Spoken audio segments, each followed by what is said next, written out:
오늘 주실 하나님 말씀은 요한일서 3장 1절에서 3절입니다. 한 절씩 교독하신 후 마지막 절은 합독하겠습니다. 보라, 아버지께서 어떠한 사랑을 우리에게 베푸사 하나님의 자녀라 일컬음을 받게 하셨는가. 우리가 그러하도다. 그러므로 세상이 우리를 알지 못함은 그를 알지 못함이라. 사랑하는 자들아, 우리가 지금은 하나님의 자녀라. 장래에 어떻게 될지는 아직 나타나지 아니하였으나 그가 나타나시면 우리가 그와 같을 줄을 아는 것은 그의 참모습 그대로 볼 것이기 때문이니, 주를 향하여 이 소망을 가진 자마다 그의 깨끗하심과 같이 자기를 깨끗하게 하느니라. 정민영 선교사님께서 그리스도를 닮아가는 평생 여정이라는 제목으로 말씀 전해주시겠습니다.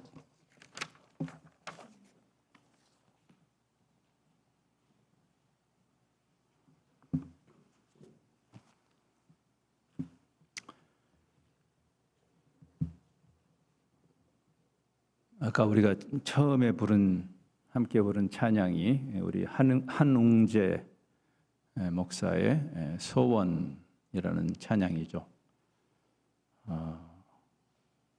그분을 만날 때마다 참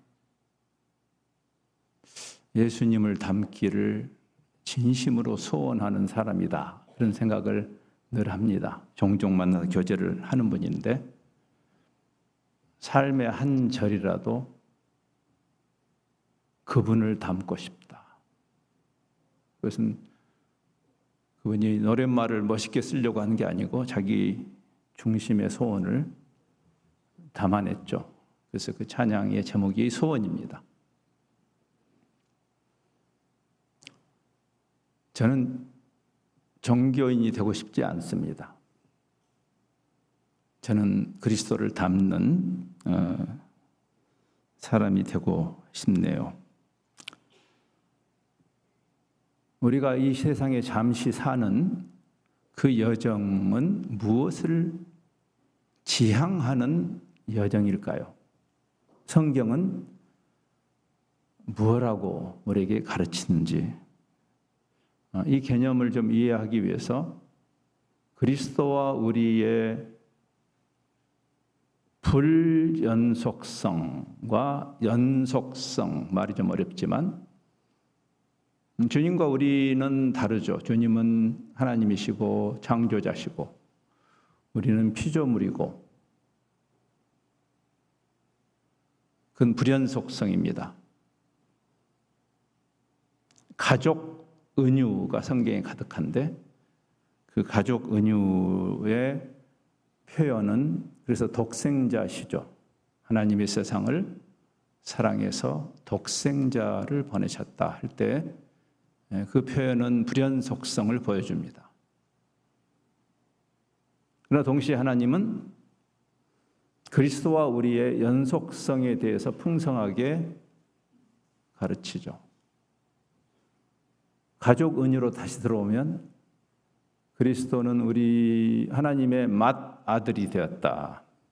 맏아들이라는 말은 우리도 그분의 동생이고 그분이 큰형님이고 연속성 부분이죠. 우리를 하나님의 자녀로 부르시는, 오늘 1절과 2절이 하나님의 자녀라는 표현을 반복해서 쓰고 있습니다. 그리스도도 하나님의 자녀라는 그 은유 속에서 그리스도를 우리에게 계시하시고, 우리가 신은 아니지만 그러나 그리스도의 몸으로서 그분에게 접붙임을 받고 그분을 닮아가는 이 가족 은유 속에서 신앙의 본질을 성경은 일관되게 우리에게 가르칩니다. 삼위 하나님이 반복적으로 성경에 보면 우리가 하나님의 자녀임을 말씀하시죠. 고린도서에 보면 이런 표현이 있어요. 너희 성부께서 너희에게 아버지가 되고, 구약에 너희가 내 백성이 되고 라는 개념이 훨씬 더 깊이 계시되고 있는 신약의 가르침입니다. 너희는 내게 자녀가 되리라. 전능하신 하나님의 말씀이라. 성부께서 우리를 자녀, 성자를 말씀하신 다음에 우리를 자녀. 성부, 성자라는 이 말도 가족 은유죠. 예. 그 성자께서 우리를 형제라고 그러시죠. 예. 히브리서에 보면 성자께서 우리를 형제라 부르시기를 부끄러워하지 아니하시고 이르시되 내가 주의 이름을 내 형제들에게, 여러분에게 하나님을 소개하실 때 내 형제들에게 선포하고, 이 형제들은 교회죠. 내가 주를 교회 중에서 찬송하리라. 평행적 그런 대꾸로 교회를 예수님이 형제라고. 성령님의 역할도 마찬가지죠. 우리 안에 내주하시면서 성령께서, 로마서에 보면 성령이 친히 우리의 영과 더불어서 우리가 하나님의 자녀다, 그것을 증언하신다. 이 삼위 하나님이 일관되게 그리스도와 우리의 연속성을 말씀하십니다. 갈라디아서 같은 경우는 아예 그 깨달음을 위해서, 우리를 자녀 삼기 위해서 그리스도를 보내셨고, 우리가 자녀인 것을 깨닫게 하시기 위해서 성령님을 보내셨다는 재미있는 표현을 씁니다. 때가 참에 하나님이 그 아들을 보내셨는데, 그분을 보내신 이유가 우리로 아들의 명분을 얻게, 하나님의 아들을 보내서 우리를 아들 되게 하시는,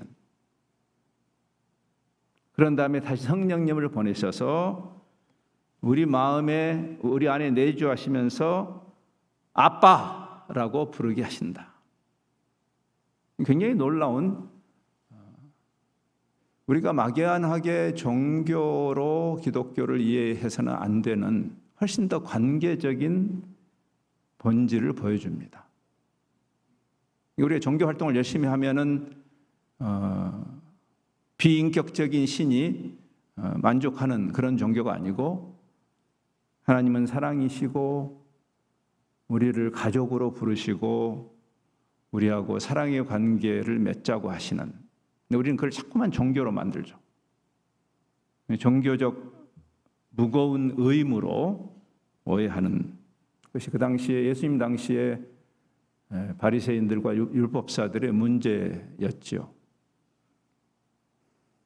그러니까 연속성상에서 우리는 이렇게 말할 수 있습니다. 그리스도는 우리가 닮아야 할 모델이다. 우리 존재의 모델이자 우리의 삶과 사역의 모델입니다. 오늘 요한이 요한일서에서 그 이야기를 우리에게 본문을 통해서 하십니다. 그것은 요한의 주관적인 생각이 아니고 예수님의 가르침에 근거하죠. 그렇죠? 요한 1서, 1, 2, 3서는, 요한 서신은 요한 복음, 즉 예수님이 제자, 요한을 포함한 제자들에게 가르치셨던 그 내용에 근거해서 이 글을 쓰고 있는 거죠. 예를 들어서 포도나무 비유를 생각해 보세요. 요한복음 15장에 나는 포도나무고 너희는 가지다 하실 때, 포도나무와 가지는 구분되지만 동시에 우리가 그 포도나무에 붙음으로 연속성으로 우리를 부르시는 거죠. 붙어서 진짜 포도나무가 되어가는, 포도나무이신 그리스도를 닮아가는 그 메타포를 주님이 주신 거죠. 거기에 근거해서 요한이 이런 글을 쓴다고 봐야 할 것입니다. 삶과 사역의 모델도 그리스도죠. 우리가 열심히 종교활동을 하면 되는 것이 아니고, 심지어는 전도나 선교의 이름으로 너무 그리스도를 닮지 않는 전도자, 너무나 그리스도와 상반된 선교사들을 하나님이 요구하시는 것은 아닙니다. 요한복음 마지막 장에서 주님이 그 말씀하시죠. 아버지께서 나를 보내신 것처럼, 거기서도 가족 은유를 쓰죠. 아버지께서, 하나님께서 그렇게 말해도 되는데, 아버지께서 나를 보내신 것처럼, 형제들아 나도 너희를 세상에 보낸다 할 때는 예수님이 우리의 존재의 모델이자 삶과 사역의 모델입니다. 오늘 우리가 본문은 특별히 우리가 그리스도를 닮아가는 평생 여정에 있음을 보여주는 존재의 모델로서의 그리스도를 잘 보여주죠. 서신에 가득 차 있습니다. 뭐 본문이 아니라도 사실 상관없습니다. 서신 전체에 그리스도를 닮아가는 우리의 평생 여정에 대해서 가르칩니다. 물론 완성은 재림시에 완성될 거예요. 오늘 2절에서 이런 표현을 썼어요. 장래에 어떻게 될지, 즉 우리가 완성된 구원의 모습이 아직 구현되지는 않았죠. 그렇죠? 우리는 그 여정에 있기 때문에. 그러나 주님이 나타나시면 우리가 그분처럼 될 것이다. 놀랍지 않습니까? 우리가 신이 된다는 건 아니지만, 불연속적이지만 그런 점에서는, 그러나 우리가 궁극적으로 하나님이 이 여정을 통해서 어떤 결과를 의도하시는가? 그리스도입니다. 우리가 흔히 조직신학에서 말하는 하나님이 우리를 하나님의 형상으로 창조했는데 죄가 그것을 망가뜨렸고, 그러면 구원이라는 것은 그 망가진 형상의 회복이라고 하는데, 그렇게만 말하면 너무나 사변적인 가르침이죠. 그런데 그 하나님의 형상이 회복된 모습이 무엇일까? 그리스도예요. 완전한 사람으로 오신 그분. 우리가 성경을 읽을 때 그리스도의 신성보다도 인성을 훨씬 더 강조하는 것처럼 느껴지는 이유입니다. 그리스도를 완성된 모습으로 보내셨어요. 그러니까 종교꾼이 돼서는 안 되는 거죠. 그리스도를 닮아야 하는 거죠. 얼마나 종교적으로 열심히냐가 우리의 영성을 증명하지 않는 이유입니다. 얼마나 그리스도를 닮았는가. 이 논의는 해묵은 구원론의 논의하고도 맞물려 있어요. 500년 전에 개혁자들이 칭의 구원을 잘 회복한 것은 너무 잘한 일입니다. 예, 맞습니다. 우리의 구원은 전적인 은혜죠. 칭의란 말은 우리의 공로와 무관한 하나님의 은혜라는 그 관점의 구원론입니다. 맞습니다. 아마 대표적인 책이 갈라디아서가 아니겠습니까? 우리의 종교적인 상식은 마치 불교에서 적선에서 선을 쌓아서 극락영생하는 것처럼 우리가 선한 공로를 쌓아야 구원을 쟁취할 수 있다라고 생각하는 것이 상식적 종교의 논리지만 성경의 가르침은 아니다. 그래서 우리 구원의 유일한 근거는 은혜. 하나님이 그냥 값없이 의롭다고 해주시는 칭의가 출발이죠. 맞습니다. 500년 전의 개혁자들이 그래서 이 칭의 구원을 회복했죠. 그렇죠? 갈라디아서처럼. 오직 은혜로, 오직 믿음으로, 오직 그리스도로, 그리스도를 통한 전적인 선물로서의 구원. 갈라디아서는 바울의 그 어떤 인내심이 부족해 보이는 바울의 그 분노를 쏟아내는 그런 문구로 시작되죠. 처음에 1장에서 갈라디아 성도들에게 문안한 다음에 왜 너희가 은혜로 시작해서 공로 율법의 행위로 구원을 받는다는 그런 그릇된 종교로 빠지는가를 6절에서 9절까지 갈라디아 1장 6절 9절은 이렇게 말합니다. 반복적으로 각 절마다 다른 복음은 없다. 다른 복음은 없다라고 말하죠. 그리스도의 은혜로 너희를 부르신 이를 이같이 속히 떠나 다른 복음을 따르는 것을 내가 이상하게 여긴다. 다른 복음은 없다. 다만 어떤 사람이 너희를 교란하여 그리스도의 복음을 변질시키는 행위 복음으로, 그러나 우리나 혹은 하늘에서 온 천사라도 대한민국 교회가 위대하다고 말하는 어떤 목사라도 어떤 대단한 성과를 이룬 선교사라도 어떤 고행을 통해서 득도한 부흥사라도 다른 복음을 전하면 저주를 받을 것이다. 우리가 전에 말하였거니와 내가 지금 다시 말하노니 만일 누구든지 너희가 받은 것 외에 즉 은혜로 전적인 은혜로 의롭다 하심을 받는 그거 외에 다른 복음을 전하면 저주를 받을 것이다. 맞아요. 그래서 칭의 구원을 놓쳐서는 절대 안 되는데 성경은 칭의가 출발이라고 말하죠. 종점이 아니고. 개혁자 깔뱅이 구원의 서정이라는 표현을 썼어요. 오늘 우리 설교 제목과 비슷한 것입니다. 구원의 평생 여정. 우리의 삶은 마치 어린아이가 태어난 다음에 평생을 살아가듯이 아까 한웅재 목사의 찬양처럼 주님처럼 살다 죽고 싶다. 예, 잘 살고 잘 죽어야 합니다. 근데 어떻게 사는 것이 그리고 어떻게 죽는 것이 잘 살고 잘 죽는 것일까? 그 완성을 향해서 우리는 가는 것이다. 그러면서 구원을 여정으로 빌립보서 2장에서 바울이 이야기하죠. 유명한 구절입니다. 빌립보 2장 12절. 나의 사랑하는 자들아 너희가 나 있을 때뿐 아니라 바울이 빌립보에 함께 있을 때 이 구원론을 잘 가르쳤던 것 같죠. 근데 지금 감옥에 갇혀서 빌립보 성도들에게 편지를 쓰는 이 지금 나 없을 때에도 항상 복종하여 순종하여 두렵고 떨림으로 너희 구원을 이루라. 이 말을 어떻게 이해하십니까?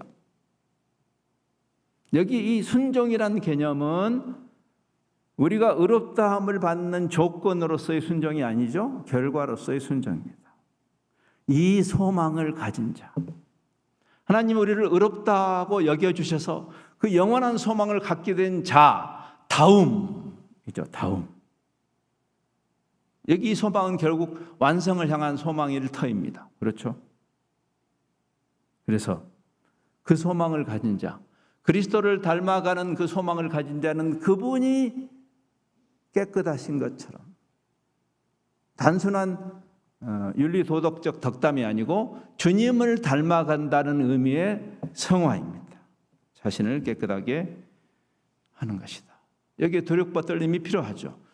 우리의 구원을 혹시 잃어버릴까 하는 그런 두려움이 아니라 예수 그리스도를 지불하신 값진 은혜를 값싼 은혜로 전락시키는 보네퍼 같은 사람이 말했던 그러므로 값싼 은혜로 전락시키는 자들이 그리스도의 대원수다. 가장 큰 원수는 예수 안 믿는 사람들이 아니에요.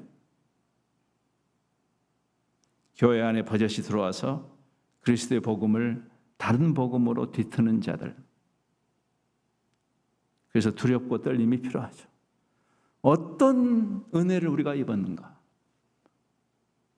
당자가 그 아버지의 무한한 사랑으로 회복된 다음에 그가 두렵고 떨림으로 순종했을 겁니다. 완벽한 삶은 아닐지라도 그렇죠? 우리가 궁금하지 않습니까? 예수님의 그 탕자의 비유에 그 다음 집에 돌아온 다음에 그가 어떻게 살았을까?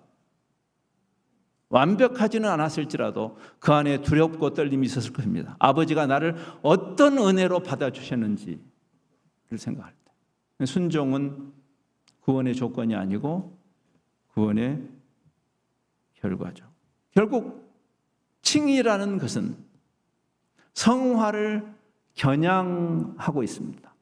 성화를 지향하고 있어요. 선행으로 구원받지는 않지만 선행을 위해서 구원받은 사실을 아십니까?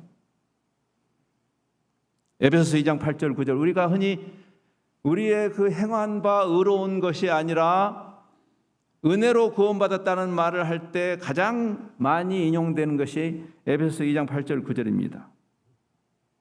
너희는 그 은혜에 의해, 은혜는 공짜 선물이죠. 그래서 그 선물을 받음으로 믿음으로 구원을 받았으니 이것은 너희에게서 난 것이 아니고 하나님의 선물이다. 행위, 공로로서의 행위에서 난 것이 아니니 자랑하지 말아라. 우리가 여기까지만 인용하는 게 문제죠. 그 다음 구절이 우리가 선행으로 구원받지는 않지만 선행을 위해서 구원을 받습니다. 목적론적 질문을 하지 않고 있어요. 우리는 구원의 목적에 대해서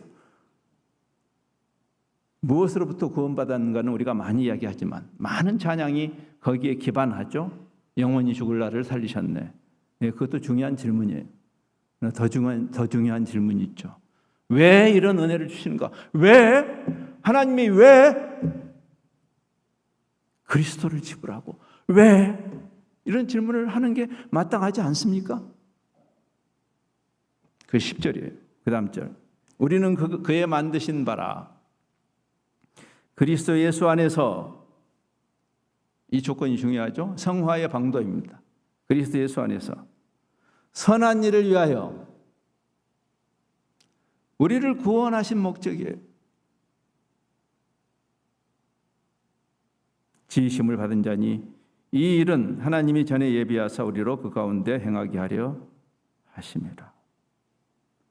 구원에 관해서 왜라는 질문을 던져야 하는 지점입니다. 그렇죠? 따라서 이 성화는 오늘 본문에서도 그 이야기를 하지만 단순히 종교적으로 공로 쌓기, 적선하는 것도 아니고 또는 어떤 고행주의적 수행이 아니라 그리스도를 닮아가는 평생 여정이죠. 3절이 그 이야기를 합니다. 저를 향하여 이 소망을 가진 자마다 그의 깨끗하심처럼, 그분이 거룩하신 것처럼, 구약에서는 하늘에 계신 하나님의 거룩하심처럼 너희도 거룩하라 할 때 그 거룩이에요. 근데 그것은 성화도, 칭의도 은혜고 성화도 은혜죠. 그분에게 붙음으로. 포도나무 비유가 적절하지 않습니까? 가지가 나무에 붙으면 가지가 막 노력해서 열매를 맺는 것은 아닙니다. 붙음으로 그 수액이 가지에 흘러 들어오는 거죠. 우리 스스로를 살펴야 할 것입니다. 그래서 우리는 정말 유기적으로 포도나무이신 그리스도에게 붙어있는 사람들인가 아니면 그냥 종교꾼들인가. 그래서 갈라디아서처럼 다른 복음을 정죄하면서 칭의를 강조한 바울이 성화를 말하는 것이 그 다음에 칭의를 말한 다음에 갈라디아 4장 19절 말씀, 나의 자녀들아 너희 속에 그리스도의 형상을 이루기까지. 성화는 그리스도를 닮음이에요. 다시 너희를 위해 해산하는 수고를 한다. 구원의 서정이라는 이 조직신학적 설명을 할 때 가장 많이 인용되는 성경 구절이 로마서 8장 29절 30절입니다. 이거 역시 그 모든 여정을 그리스도를 닮음으로 정의하죠. 8장 29절 이렇게 합니다. 하나님이 미리 아신 자들을 또한 그 아들의 형상을 본받게 하기 위하여, 종교인이 되게 하기 위하여가 아니라 그리스도를 닮게 하기 위하여 정하셨다. 이는 그로 많은 형제 중에 맏아들이 되게 하려 하심이라. 연속성이죠. 미리 정하신 그들, 소위 말하는 예정론입니다. 왜 우리를 예정하셨을까? 천당 가게 하기 위해서? 그렇게 풀면 안 되는 거예요. 그리스도를 닮게 하기 위해서 우리를 예정하시고 부르신 그들을 또한 부르시고, 교회죠. 소명, 에클레시아. 교회를 왜 부르셨을까? 종교꾼들의 집단으로 부르셨을까? 세상에게 백해무익한 집단으로, 세상이 귀를 막고 아주 교회 때문에 못 살겠다고 하는 그런 집단으로 교회를 부르신 것이 아니라 그리스도를 닮도록 부르셨고, 부르신 그들을 또한 의롭다 하시고, 칭의의 지향점이죠. 칭의를 받았으니 천당 가자가 아니라 그리스도를 닮아가는 그 여정으로 우리를 의롭다 하시고 그들을 영화롭게, 영화도 그 성화의 완성의 결과죠. 그래서 이제 정리하고 결론을 내리겠습니다. 우리의 구원론은 천당 가는 로또 받은 그런 구원론이 아니고 죄로 인해서 상실된 하나님의 형상이 회복되는, 즉 완전한 사람으로 오신 그분, 그리스도죠. 역설적으로 우리가 인간의 인간됨을 이해하려면, 성경의 가르침에 근거하면 하나님을 이해해야 돼요. 그리스도를 이해해야 돼요. 무엇이 참 인간답게 하는가? 원래 하나님이 인간을 창조하신 그 원래 의도의 가장 인간다움은 하나님을 이해하는 것이에요. 왜? 우리를 하나님의 형상으로 만들었으니까. 인간론을 이해하려면 신론을 이해하는 이유입니다. 여기 1절에서 세상이 우리를 알지 못한다는 의미예요. 세상이 저 사람들을 잘 이해하지 못해요. 왜? 우리가 하나님을 닮아가는 여정에 있는데 그들이 하나님도 모르니까 인간론이 비뚤어져 있는 거죠. 하나님을 알아야 인간을 아는 것입니다. 그래서 우리의 구원론은 어느 날 뿅 하고 저 창공에 있는 무슨 영적인 디즈니랜드로 들어가는 것이 아니고 하나님이 원래 우리를 창조하신 그 온전한 인간다움의 회복이죠. 왜 종교에 깊이 들어갈수록 비인간화가 되는가? 그것은 잘못 오해했기 때문이죠.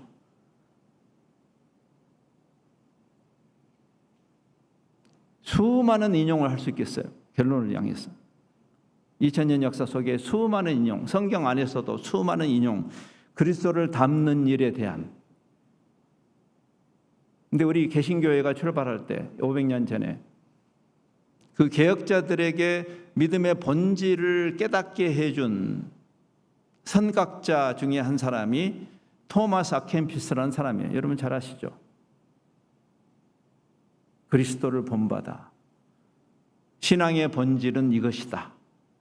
그리스도를 본받는 일이다. 그리스도를 담아내고 닮아내는 일이다. 이것은 제가 최근에 방문한 한 수도원 공동체의 벽에 써 있습니다.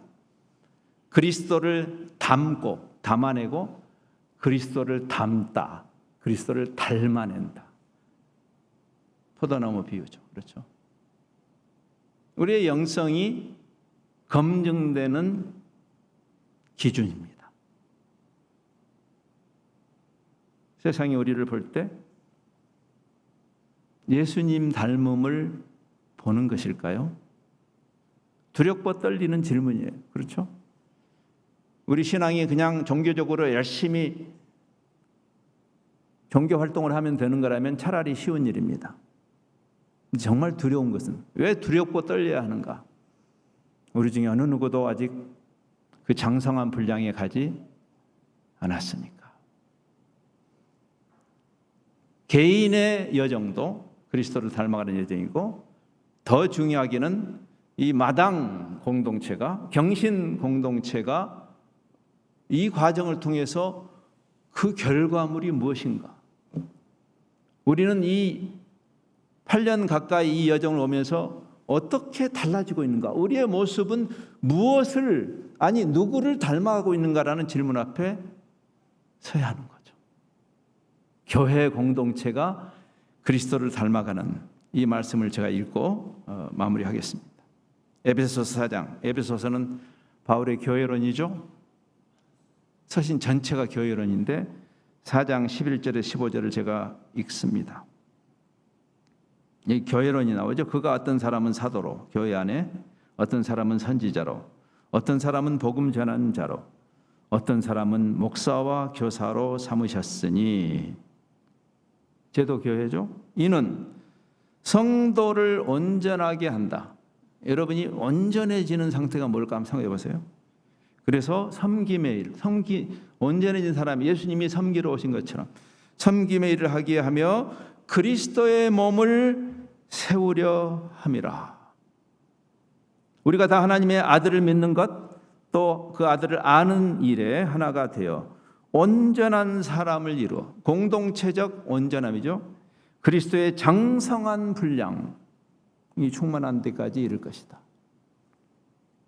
이는 우리가 이제부터 어린아이가 되지 않고 사람의 속임수와 간사한 유혹에 빠져 온갖 교훈의 풍조, 세상이 말하는 종교 집단이 되지 않는다는 의미예요. 거기에 요동하지 않게 하려 함이라. 오직 사랑 안에서 참된 말을 해라. 여러분이 지금 이 그리스도를 닮은 사랑 안에서 참된 말을 하느라고 이 고생을 하고 계시죠? 예. 근데 그것이 범사에 그분에게까지 자라라. 그리스도에게까지 자라라. 이 경신 공동체가 무엇을 경신하는가? 그리스도 닮음으로 경신이 되는 그는 머리신이 곧 그리스도라. 기도하겠습니다. 주님, 삶의 한 절이라도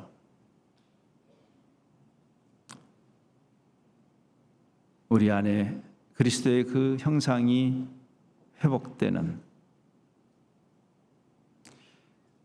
세상이 우리를 볼 때 야, 정말 예수님을 닮은 공동체구나. 개인적으로도 우리 주변의 사람들이 당신은 정말 예수님을 닮아가고 있군요. 내 배우자가 나를 볼 때 당신은 정말 예수님을 더 닮았어. 성경이 가르치는 가지인 우리가 포도나무이신 그리스도께부터 그 은혜의 수액을 공급받으면서 갈수록 주님을 닮아가는 그 평생 여정을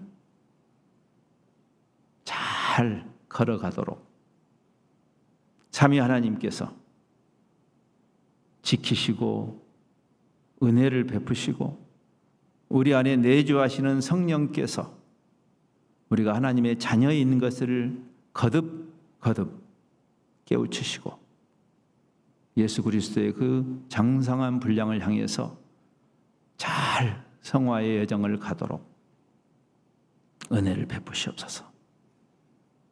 이 주변의 사람들이 이 경신 공동체를 이 덕분에 그리스도를 만나는 진짜 수지 맞는 그러한 복을 흘려보내는 공동체로 주께서 귀하게 사용하여 주옵소서. 예수 그리스도의 이름으로 기도합니다.